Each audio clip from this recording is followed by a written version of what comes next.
11 June budget ঘোষণা করা হবে বলে জানিয়েছেন অর্থ পরিকল্পনা মন্ত্রী আমির খসরু মাহমুদ চৌধুরী। সকালে চট্টগ্রামের কাট্টুরি দারুস সালাম জামে মসজিদে ঈদের জামাত শেষে তিনি এই কথা বলেন। এ সময় তিনি আরও বলেন, বাজেটে শুধু প্রবৃদ্ধির কথা চিন্তা করলে হবে না, অর্থনীতির সুফল সাধারণ মানুষকে পেতে হবে। সরকার আপ্রাণ চেষ্টা করছে নিত্যপণ্যের দাম কমাতে।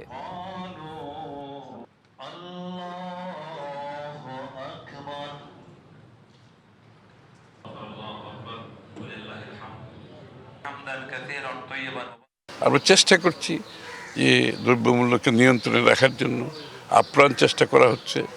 আশা করি ক্রমান্বয়ে দ্রব্যমূল্য কমে আসবে। একটু সময় দিতে হবে।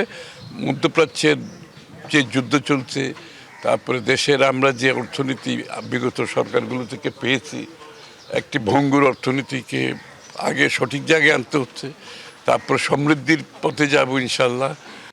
ঈদ আসবে, সাথে ক্যাশব্যাকও আসবে। নিজের বা প্রিয়জনের জন্য কেনাকাটায় এবারও নগদ পেমেন্টে পাচ্ছেন দারুণ ক্যাশব্যাক। তাই যাই কিনুন, পেমেন্ট করুন নগদে।